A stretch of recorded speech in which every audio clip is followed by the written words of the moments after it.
Inox Himachal news में आपका स्वागत है। आइए जानते हैं क्या है दिन भर की बड़ी खबरें।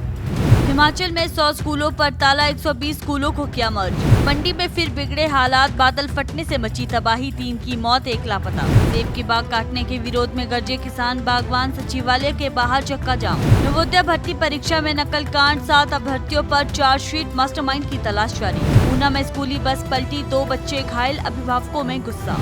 आइए जानते हैं अब खबरें विस्तार से। शिक्षा व्यवस्था को अधिक व्यवहारिक बनाने की दिशा में मुख्यमंत्री सुखविंदर सिंह सुक्खू की सरकार ने प्रदेश में 100 प्राइमरी और मिडिल स्कूलों को स्थायी रूप से बंद करने का आदेश जारी किया है। इसके साथ ही 120 अन्य स्कूलों को पास के संस्थानों में मर्ज किया गया है। शिक्षा सचिव राकेश कंवर द्वारा जारी अधिसूचना के अनुसार ये फैसला लंबे समय से चली आ रही मांग और खर्च बनाम परिणाम के असंतुलन को संतुलित करने के उद्देश्य से लिया गया है। बंद किए गए 100 स्कूलों में 72 प्राइमरी और 28 मिडिल स्कूल शामिल है, जिनमें नाममात्र या शून्य नामांकन था। वहीं 120 ऐसे स्कूल हैं जिनमें 5 या उससे कम छात्र पढ़ रहे थे, उन्हें समीपवर्ती पाठशालाओं में विलय कर दिया गया है। ये निर्णय प्रदेश में शिक्षा संस्थानों के प्रभावी उपयोग और गुणवत्ता बढ़ाने के मकसद से लिया गया है। हिमाचल प्रदेश के मंडी जिला में भारी बारिश ने एक बार फिर कहर बरपा दिया है। 28 जुलाई देर रात मंडी शहर के जेल रोड क्षेत्र में बादल फटने की वजह से बाढ़ जैसे हालात बन गए, जिसमें अब तक 3 लोगों की मौत की पुष्टि हो चुकी है, जबकि एक अन्य महिला अभी भी लापता है। बारिश ने मंडी शहर के अन्य हिस्से जैसे पैलेस कॉलोनी, जोनल अस्पताल क्षेत्र और विक्टोरिया पुल के पास भी भारी नुकसान पहुंचाया है। इस प्राकृतिक आपदा से धर्मपुर PWD मंडल कार्यालय व अधीक्षण अभियंता कार्यालय के ऊपर भी भारी भूस्खलन हुआ है, जहां कई वाहन मलबे में दब गए। भारी बारिश के चलते मंडी जिले के दोनों प्रमुख नेशनल हाईवे चंडीगढ़ मनाली और पठानकोट मंडी को बंद कर दिया गया है। चंडीगढ़ मनाली NH पर 4 मील, 9 मील, दवाड़ा और जुगोली सहित कई जगह पर लैंडस्लाइड हुआ है, जबकि पठानकोट से मंडी तक भी कई जगह भूस्खलन की सूचना है।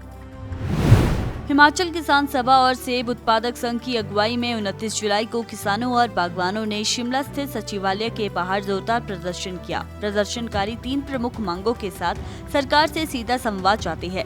भूमिहीन किसानों को 5 बीघा जमीन दी जाए, वर्षों से वन भूमि पर खेती कर रहे किसानों को मालिकाना हक मिले और हिमाचल हाईकोर्ट द्वारा 2 जुलाई को जारी बेदखली आदेश पर स्थायी रोक लगाई जाए।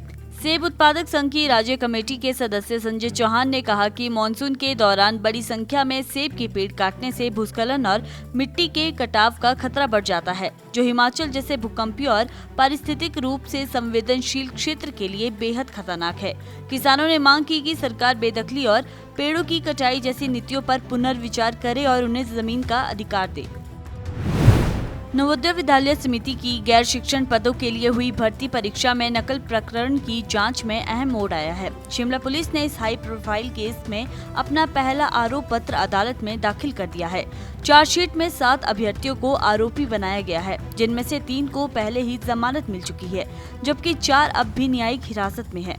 गौरतलब है कि 18 मई को देश भर में स्टेनोग्राफर, स्टाफ नर्स, फार्मासिस्ट जैसे गैर शिक्षण पदों के लिए परीक्षा आयोजित की गई थी। शिमला के विभिन्न केंद्रों पर परीक्षा के दौरान 40 अभ्यर्थी इलेक्ट्रॉनिक डिवाइस के जरिए नकल करते पकड़े गए थे, जिनमें अधिकांश हरियाणा और अन्य राज्यों से ताल्लुक रखते हैं। पूछताछ में अभ्यर्थियों ने चौंकाने वाला खुलासा किया है कि उन्हें 4 से 12 लाख रुपए तक में नकल का पैकेज ऑफर किया गया था और कई ने एडवांस में रकम भी दी है। पुलिस को शक है कि ये पूरी योजना किसी संगठित गिरोह द्वारा संचालित की गई थी। हिमाचल प्रदेश के ऊना जिले के इसपुर गांव में 29 जुलाई सुबह एक निजी स्कूल की बस दुर्घटनाग्रस्त हो गई। इससे इलाके में अफरा तफरी मच गई। हादसे के समय बस में 15 से 20 स्कूली बच्चे सवार थे, जो रोजाना इसी बस से स्कूल जाया करते थे।